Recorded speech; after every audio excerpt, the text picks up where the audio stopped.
We are live. This is 2OF Entertainment.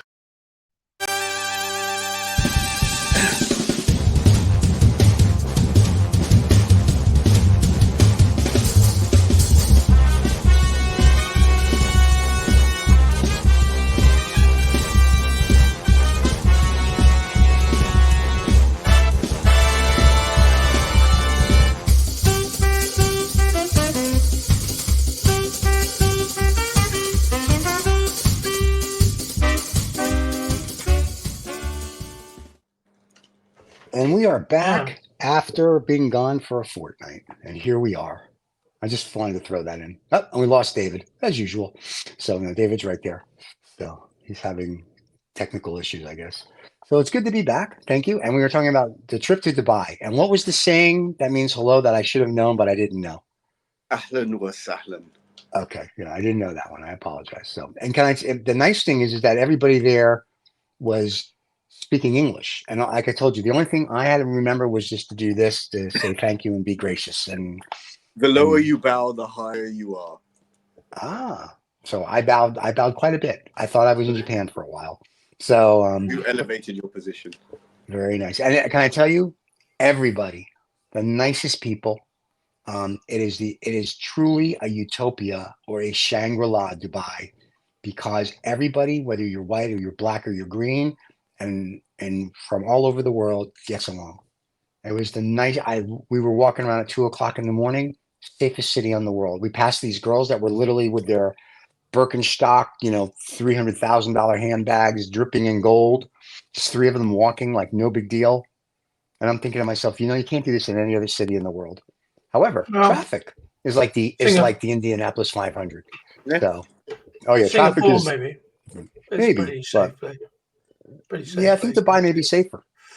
Because I asked him if you do something wrong in Dubai, what happens? What about if you're walking around with a handbag? Is it still safe then?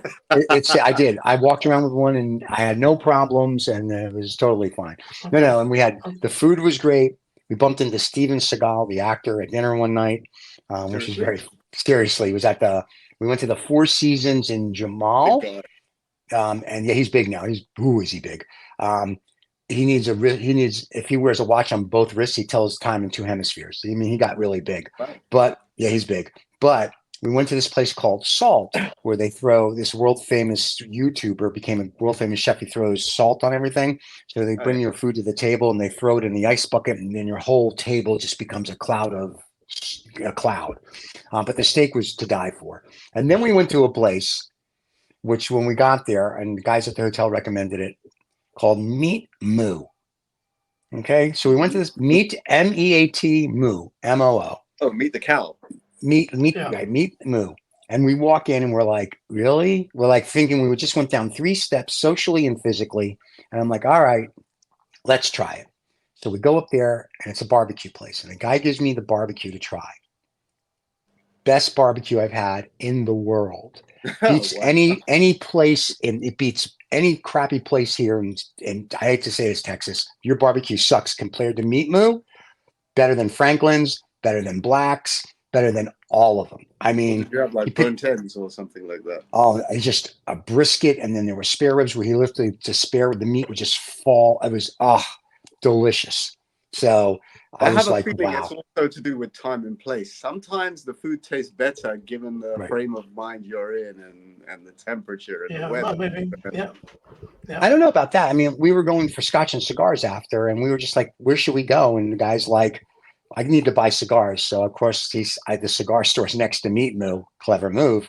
And then we went there. And then I think I sent you guys a picture from the Four Seasons when we were at the Winston Churchill Club. That's right. Having cigars there several nights, which is very interesting. So, yeah. So, overall, Dubai is a wonderful place. I think I now work for the Tourist Bureau. We went to the Burj Khalifa, to the 154th floor. And there's a sign when you walk outside, it says, please don't throw anything from here. I'm thinking to myself, how stupid are you if you're going to throw something 150 floors down? So, but absolutely, I would recommend it. It's a great tourist spot. That's still not all the way to the top. That's like 2/3 of the way up. Even at that 150th floor, there's, you can look up, there's still a huge amount of tower to go. 163. It's 163 to go, and that's because there's offices and people up there. And Yeah. I was like at 154, I was like, I'm good. It's a nice experience to see it. And then on that level, they call it the VIP, and you get hors d'oeuvres and you get drinks and you can spend as much time as you want to enjoy the scenery. And I was like, oh, very nice. It was just nice, and you can see all of Dubai. That's Like great. you see the And the sand. curvature of the earth going away. I was just going to say yes, and you can actually see the space station because you're so close. You can actually touch it. That's how close you are. Salute them on board. So you wave and they wave back, and I was like, yeah, maybe we're a little too high. So, but that was that. So, But did you see Winston Churchill? Because you went to see you went to Winston Churchill's lounge. Was he there as well? Or? Not only did we see Winston Churchill, but they had Groucho Marx, which of course you had Winston, Groucho, Jack Nicholson, and a few other people on the wall. Oh, So that's your ultimate dinner guest, then I take it, Stephen. well, yes, those guys I would be like in heaven. The people I were with were fun to be with. It was my birthday, so they treated me to. I didn't have to buy my stocks. Never mentioned anything about your birthday. I never bring it up. So, but yeah, last Wednesday was my birthday. I turned 1,000,006. And for my birthday, we had Macallan 25 for everybody doing the math, and we had Cohibas, Siglieros 5s, I think, that we bought. So yeah, so that was oh gosh, ooh. Yeah, we were fancy. Yeah, we were fancy. Yeah. We were very well, fancy. I didn't forget, Stephen. So there you No, go. David called me you know. and sang happy birthday. He left me a voicemail. The age you said 1,000,006. And 1,000,006. Yeah. 56. No, 1,000,006. No, 1,000,006. He's considerably older than that. Yeah. I was here when the Earth cooled, like right before. I was right before the Earth cooled. So yeah, it was very cool. But anyway, all you could hear was people screaming. Why did we bother to get out of the water? Why are we out of the water? Why are we in the trees? Why are we in the trees? Right? No, but Dubai was a wonderful place, and I would say if you go. Wonderful place. The hospitality of our hotel staff. I guess I can mention them. The Palace downtown, which is next to the Dubai Mall. Love it's beautiful, place. Right? I did. Medina right next to it. You can walk into the souk, but there's a beautiful Thai restaurant at the back. I don't know if it's still there, facing the Burj Khalifa. Yeah, it begins with a T or a K because we had cigars on their balcony one night. Yes. We did that. Their spa is outstanding. Their spa is absolutely outstanding. Spoiler. Thai does start with a T, Stephen. I'm sorry. It does start with a T. Right, but it was whatchamacallit. It was the people were wonderful. The staff at the hotel they couldn't do enough. And my wife was sweet. She sent me a birthday cake. Wow. So I got in my room one night and there's this birthday cake. So the next day we had birthday cake. We couldn't finish it because it was huge. And we gave it to the hotel staff. And that, of course, ingratiated with us, with them even more. And so that was so far my best birthday ever. Because no one's ever sent. Dubai is a very simple place to do things for other people. You can press a button and send someone a Rolls Royce.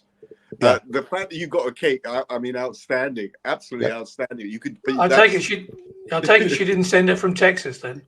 No, she got the cake in Dubai, and what was so fascinating is that she said to me, "I don't know how it's going to be." Like when I was talking to her, and I tasted it, and it was like this was like a 5-star gourmet cake, and everybody was just like the guys that I was with were all from the States, and we were all just like, "This is delicious." So everybody was enjoying the cake. And then we gave it to the staff because we couldn't finish it.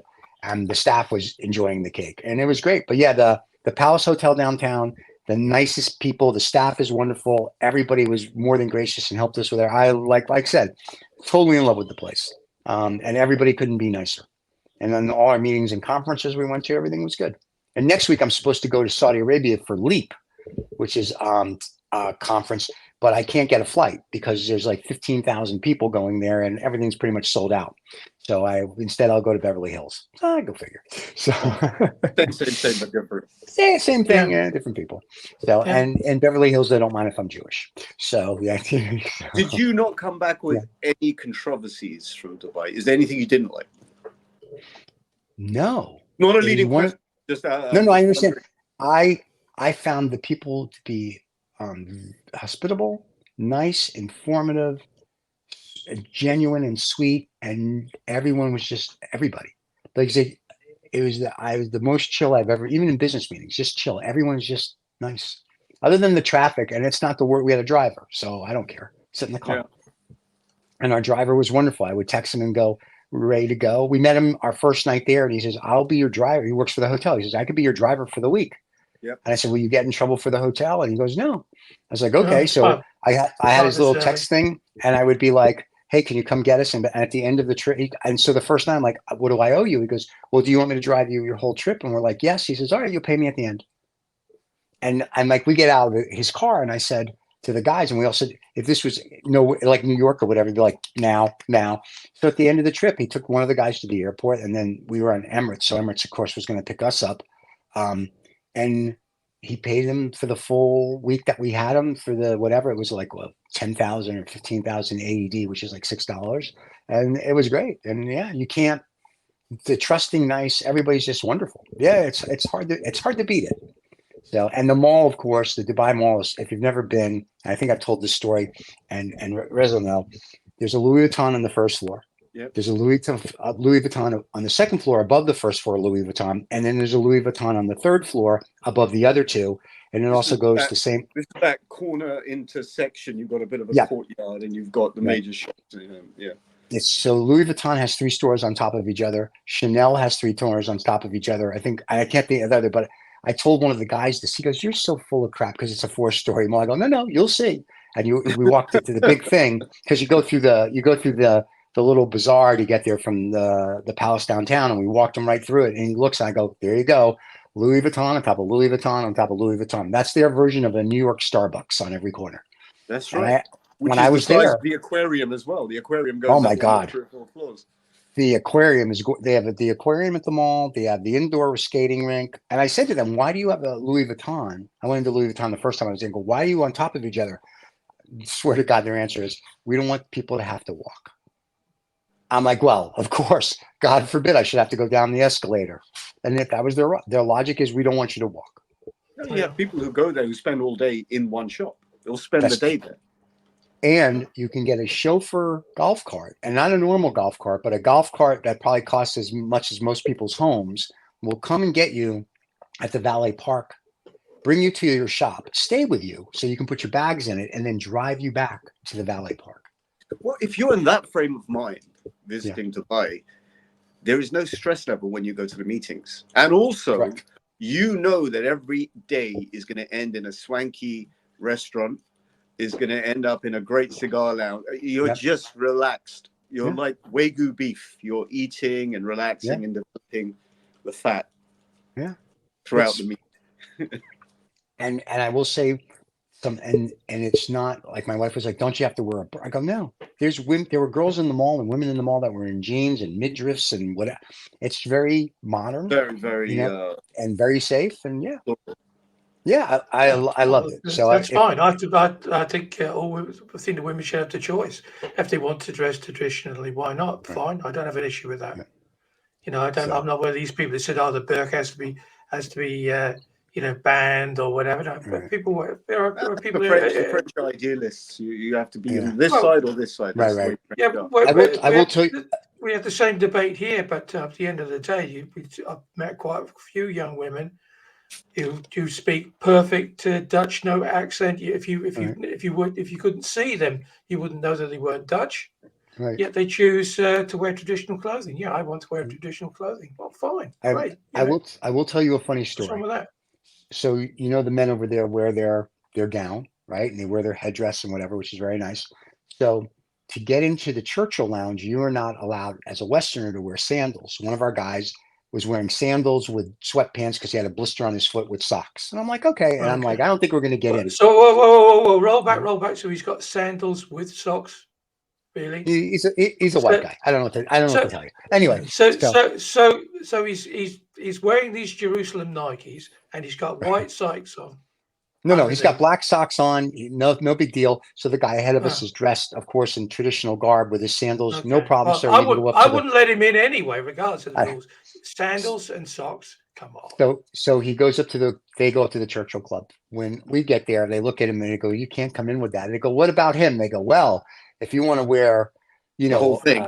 the whole thing, Oh, you can the whole come. shebang. Yeah. So we were like, so The we dish went dash. somewhere else, which was fine. Yeah. So I was like, yeah, no big deal. But even the way they told him he couldn't come in was wonderful. And then we saw them the next night, and when we had him actually wear clothing, and I was joking with the bouncer, I go, he's wearing shoes tonight. I wouldn't let him in.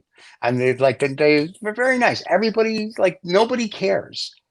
Some places, if you bring your own cigars, they'll charge you. They didn't care. They're like, as long as you buy drinks or something, they don't care. So very nice. Like I said, very impressed.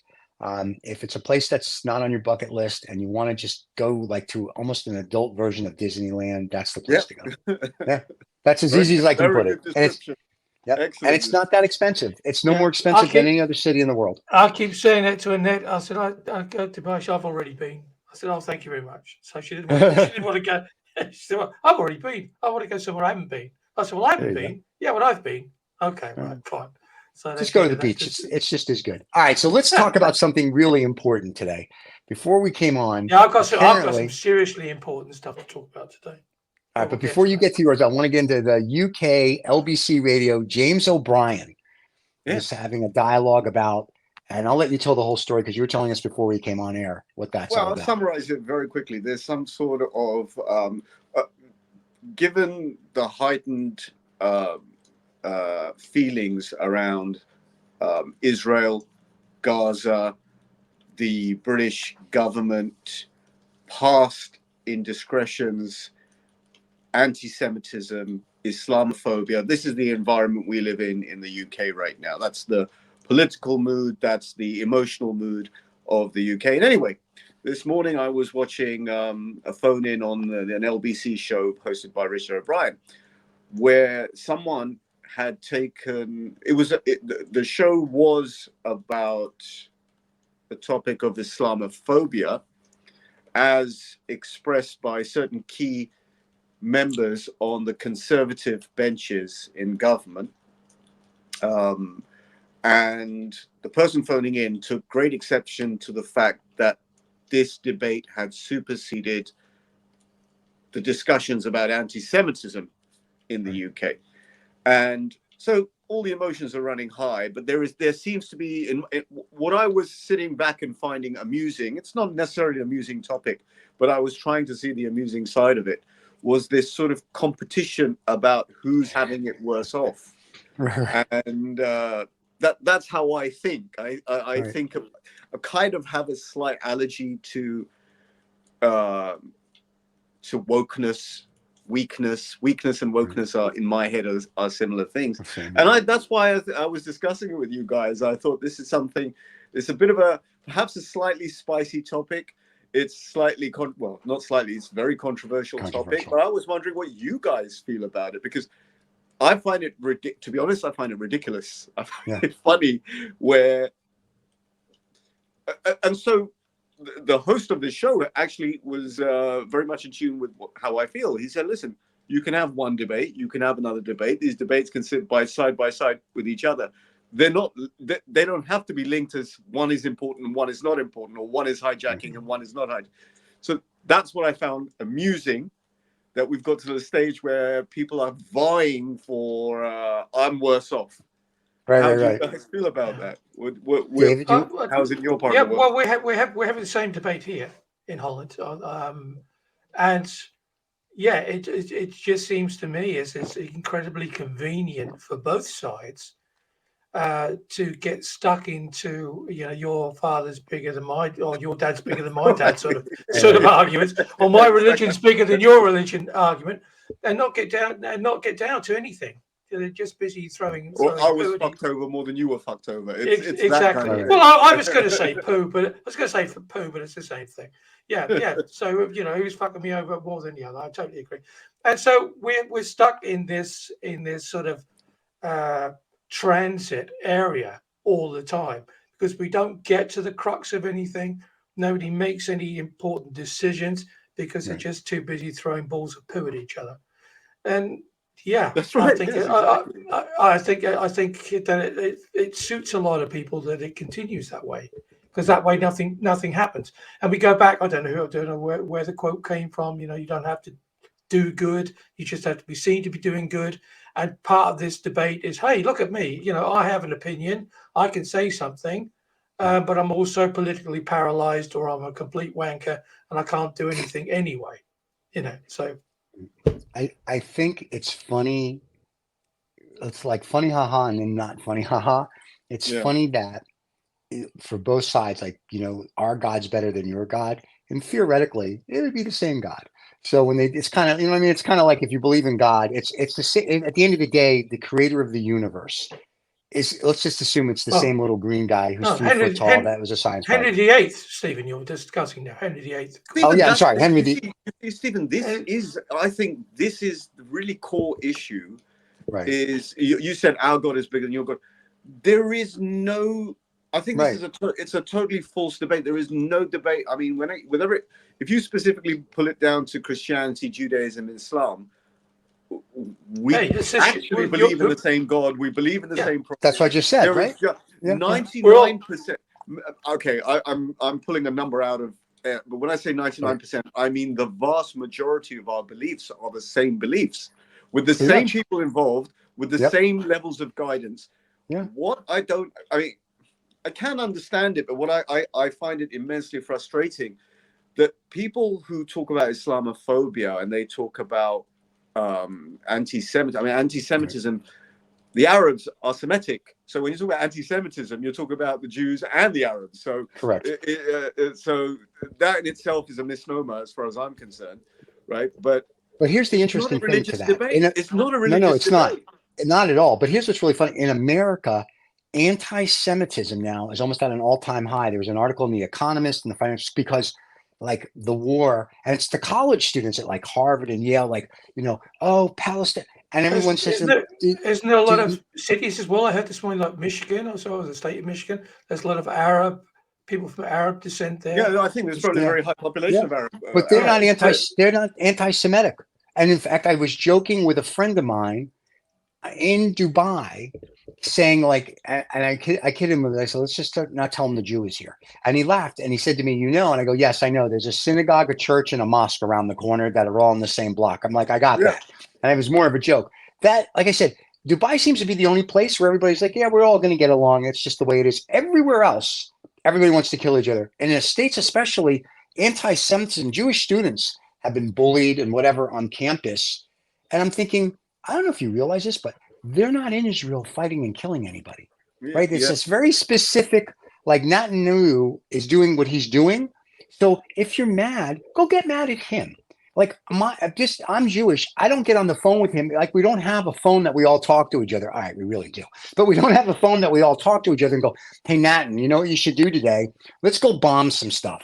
And you hang up. It doesn't work that way. So you can't be pissed at the Jewish population in general, or the Islam or the Muslims in general, when somebody does something stupid, like just because Hezbollah blew up something, right, or kidnapped or killed a Jewish person, I'm not mad at the Muslims for that. I'm mad at them specifically. Like a certain group of people I'm mad at. Just like you can't be mad at every Jew because the Israeli army decides they have to go to defend themselves. And that's where people, and to go to your wokeness and wakeness, this is where they become pussies. Because nobody has thought, and they put their head in the sand like an ostrich, and they follow the crowd. It's like, you know who we're going to be mad at today? The Church of England people. So, well, okay, it's collective punishment. It's collective blame, collective punishment. Yeah. Everyone else is wrong. Right. And, I mean, people should just wake up to the fact that, you know, it's the Church of England is the only way to go. I mean, that's what they told me. You know, why should I disbelieve it? And you know, and I'm guaranteed to go to heaven. Strong. Yes, thank God for Henry. Thank God for Henry VIII. Yeah, yeah, we loved him. I mean, but he solved the woke problem, because he said, I don't care. I don't basically care. Fuck what you guys think about me. I'll have my own religion, and they're done with it. Have my own laws. Sort it all out. It does. Look at the Catholic Church. That's a scam. It's really funny if you go. But they're the other lot. They're the other lot. You see. If you look at religion, really look at it and read books about it, you'll realize that there's, I think, 12 or 15 books that didn't make it into the Bible because they talk about you don't need to go to a building to pray to God. That talks about Mary or the No, chick it's that hung out because with Jesus not being yeah. like being his wife. It talks about all this other things. There's a book that came Well, out 10 nothing, years ago. Wait, I nothing was. can't remember it, but they said Jesus, when he died, theoretically didn't die. These archaeologists actually traced his death from the cross to where when he was alive, they took him to India and he died in his 60s. So there's a lot of proof that's like, it's a nice fable to keep you in line. But what's really true and not true is that the church is its own little government. They try to scare you into like heaven and hell. And someone said to me, Yeah, if there's no heaven yeah. and hell, when people behave badly, I go, I don't know if you realized, but in the last 50 years, I don't think people care because they're behaving badly. So that we're going to keep the people in line because if you die, you go to the good place or the bad place isn't working anymore. So it really has to be, But it's a moral thing. if you think about the early church, of course, I mean, for the first 100 years, the word church itself, Right. means a collective group of people. And they didn't build, there were no buildings for the first 100 years because they thought it was going to come back within the first millennium. So, so nothing happened. And then all of a sudden, who's the big bad wolf? Oh, well, it's the Romans then. So, we'll try and do something collectively to make sure that we can destroy, the evil empire. So a lot of the references to, in the Christian Gospels are not referring, to the devil. They're referring really to the Roman Empire as such. So, and what do we get from that? A whole load of poo. And we get on to one of my favorite subjects. What, poo? Yeah, poo. Okay. As you know, I am an anti-royalist. I'm a Republican. Not an American Republican, but a Republican as in I don't particularly like the mafia, the mafia royal family. But occasionally I am touched by a piece of news that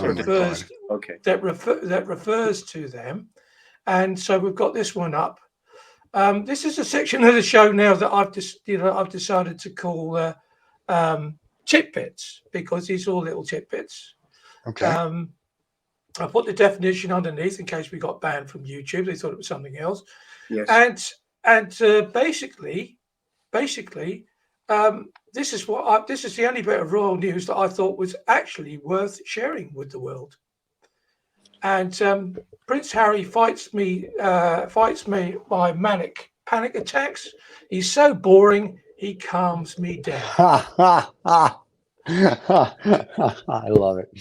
So basically, Prince Harry girls fall asleep when they're with him. Gotta love it. Yeah. Well, basically, this is a German model. Strange why she's a German model. Why would she want to be in the newspaper? I wonder. I don't know. So this is German model, and when she has a moment of panic, she calls a friend of hers, and she starts telling her about all the royal gossip. And she said it's so distracting and so boring that it kind of kicks me out of my panic attack. And in particular, anything to do with Prince Harry just makes her bored out of her bum. And but she managed to link herself to Prince Harry and get herself in the news. Really? Yep. I hadn't got that far. I'm surprised. I'm surprised at this. I'm surprised at the cynicism of the people on this show. But so evidently he's so boring that if you have a panic attack and you're a German model, just think of Harry and everything will be okay. Wow. So there you go. That's interesting. I felt the necessity to share that, the only piece of royal news you're going to get from me this year. Wow. Maybe they could solve the Middle East problem. Did you feel sorry for Prince Harry that she made such a statement? No, I feel sorry for her because she could have called me and I'd have come round and held her hand and talking about someone calling you before the show aired. You were telling us, one of you, and I don't want to mention any names, David, how much you feel like a woman because you're having what was it? Hot flashes and some other stuff, and you were touching yourself. Moments. You're having moments. You were having, as we say, CMS instead of PMS. Oh, so CMS. All right. Okay. CMS is constant instead of the monthly. Okay, yeah, Constant. Constant. Yeah, Yes, I know many girls that have CMS. Is that a term, or So- did you just make it up? Is Yeah. that something constant. The girls have PMS. I know many women that have CMS. So yeah, constant okay. menstrual cycle. Well, I So- have this affliction. Do have an affliction, which makes me obsessed with women. So You're a man. Well, congratulations, you're a heterosexual. Congratulations, we're very excited for you. Is that what they call it? I didn't want to use the word because I thought it might be a bit too woke. But yeah, too woke? Well, if you're a lesbian, and all I can say is, You don't have to tiptoe around wokeness. You just cut straight through well, not on this show. Yeah. All I can say is Yeah. that it would be a queer world without women, wouldn't it? It would be indeed. Yes. Yeah. That's yeah. Really quite a thing. We hope that's a short. But wait, I have a question for you. That sounds like the language that would have been used in 60s British movies by Yes. people like Terry Thomas. Yeah. That's rather queer. Yeah. That's rather queer. Gay little shindig we had yesterday evening. Yeah. And it has a different meaning than it has today. Yeah. Like if you watch the Flintstones cartoon, the old time, right? And gay then meant happy. Now all of a sudden, gay means like you're a homosexual. I'm like, how did that happen? And queer back then didn't mean queer. It meant like just strange. fun and whatever. Strange. Something. So this is like the ultimate woke, isn't it? Because these words have been hijacked by literally been hijacked by a group of people, and now you can't say it used to be, oh, what a gay day, which meant it would be bright and blue and sunny. Actually, that's even though. Do you think it's been hijacked or rebranded? Because hijack is kind of. Well, I can't use it anymore. You can. You can use it for whatever you want. If someone else can use it for meaning, you can attribute your own meaning to it. That's what I think. But if I go outside and say, "Oh, wow, what a gay day," or whatever, I come on this show and say, "What a gay day," then it does sound like you're converting. Yes. Yeah. You have to. If you're going to do that, David, you have to be like, it's such a gay day. No, I mean, but it's that in that respect. Oh, Steven, stop it. I know, right? But theoretically, what's the big deal if someone says it's a gay? Like I remember as a kid, I'd watch the Flintstones as a gay old time, and then like 20 years later, they go, "He's gay," and in my mind, I'm like, "So he's happy?" Yeah. They're like, "No." I think there's a Cary Grant movie which keeps popping up on my YouTube feed. Yeah, it's because you put gay. It's called a gay divorce. It's called a gay divorce. Yes. Am I right? Yeah. And it just. It plays with my head a little bit. Right. What is it? I'm sorry, guys. Sorry, guys. I'm having a panic attack, so I've got to go back to her. Oh my God! All right. Okay. I feel better now. Right. Okay. I got you one better. This week it was either in the Economist or Financial Times. Mary Poppins. Mary Poppins, who we all love, with Julie Andrews. It used to be a G-rated movie, but something about tater. G means any kid can watch it, like G in America. It's V-rated? It's a U rated in the UK. Oh, U-rated in the UK. So now it's GP because they're saying tater tots or something in it, and it's offending people. No. There are two statements that are made about the Hottentots. Oh, thank you. The Hottentots is a Afrikaans word. It's a bit like saying the Inuits are Eskimos, which means stinking fish people, I think, in Inuit. So it's an insult to them. And then, they're not called Eskimos, called Inuits. But it's the same for the Hottentots. This is this sort of, very offensive way of describing this particular ethnic group by Afrikaner. And so they've now decided, hey, the two statements, I think, which probably lasts longer than, you could probably eat a hamburger in the time it takes to say them. Right. But, but that's so offensive that they have to change it because they don't want children to be, how should we say, affected by this sort of offensive language. We really are becoming a planet of pussies. The pussification of this world is literally disgusting. I mean, grow a pair of fucking balls, people. I mean, like, well, even my Steven, stepson. Steven, I'm having a panic attack. Hold on. I got your panic attack right I here, see pal. someone making a parody movie of the Planet of the Apes and calling it the Planet of the Pussies, where they The planet of the pussy, the pussy. goes into the future and everyone's a total pussy. The pussification of this planet disgusts me. In fact, a couple of years ago, my stepson came home and he said his teacher said the old verbiage, sticks and stones will break your bones and words can't hurt you. And I'm like, yeah, I know this, right? They changed it to sticks and stones will break your bones and words can hurt me. I literally turned around and go, I want her name.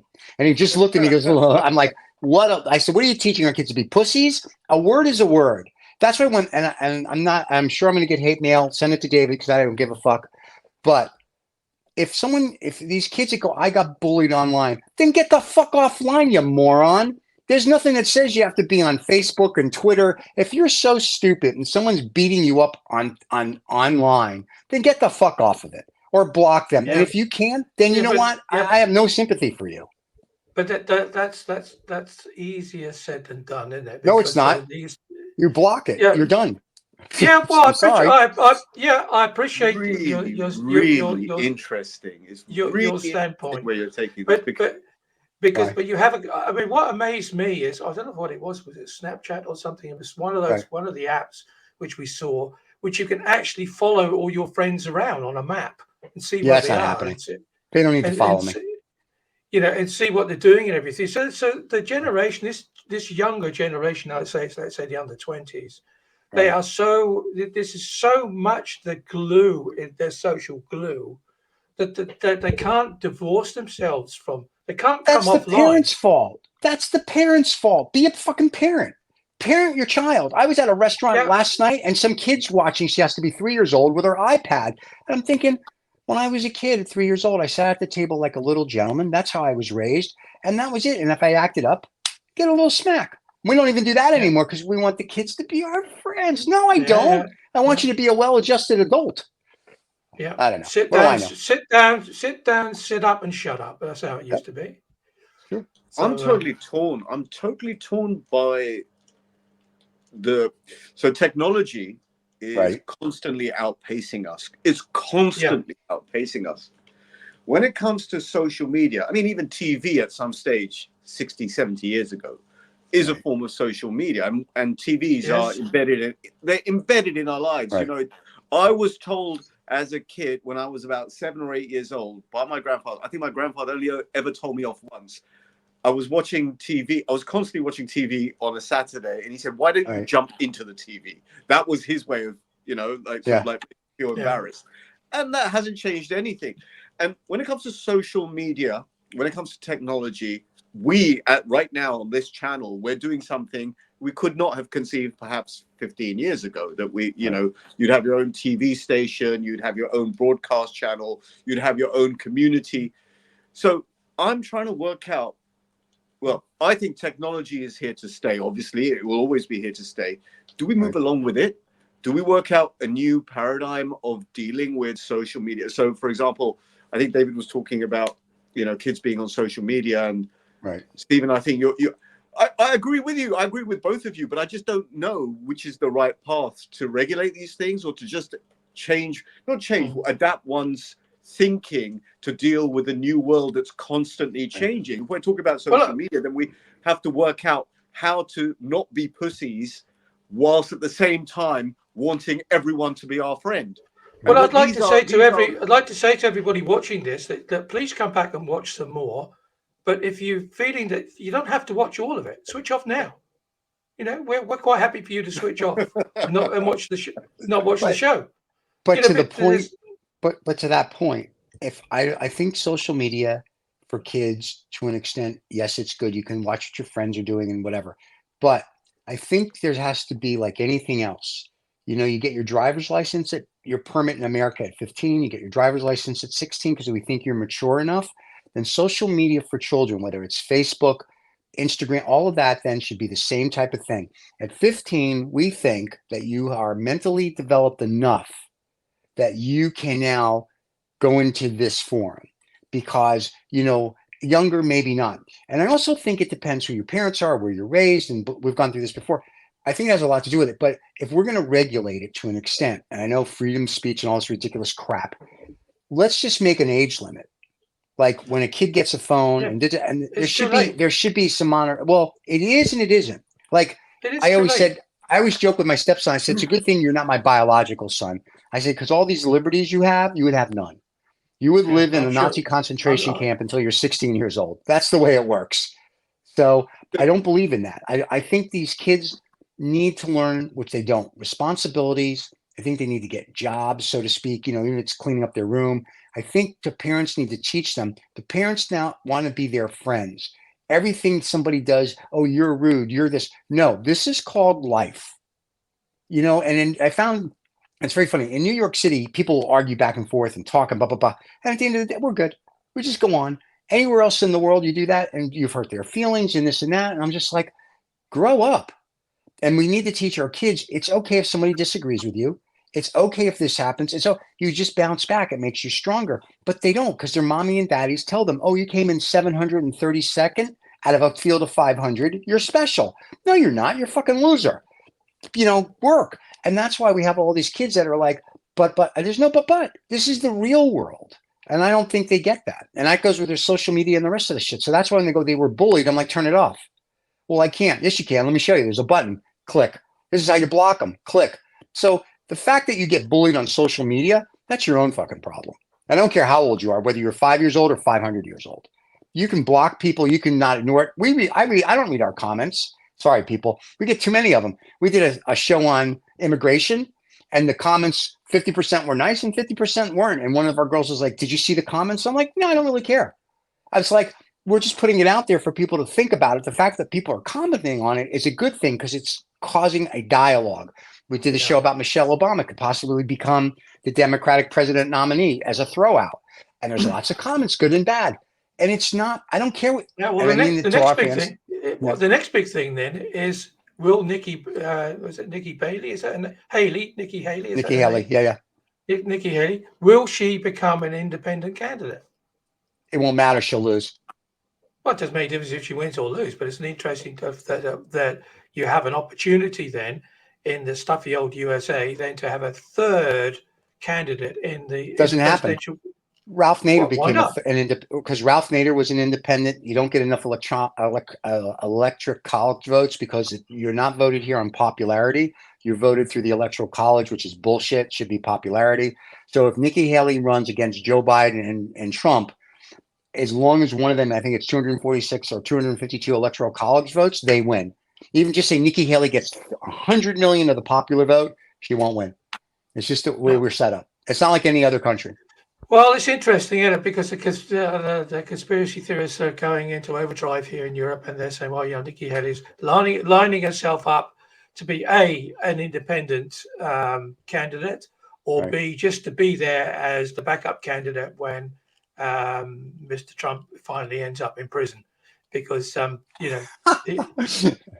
he won't be able to he won't be able to fulfill his. Will he end up in prison? Will Teflon Trump end up in prison? If they can do a trial between now and the time he wins the presidency, probably. Because once you become president, it would be the first time that a sitting president, I think, is going to criminal trial. And then if he gets convicted, he can pardon himself. So, it's kind of like a double edged sword. But I think, forgetting all that crap, why don't we just have age limits? Like when you hit 75 years old, you can no longer run for president, or 70, whatever the magic age is. And the same with the Supreme Court.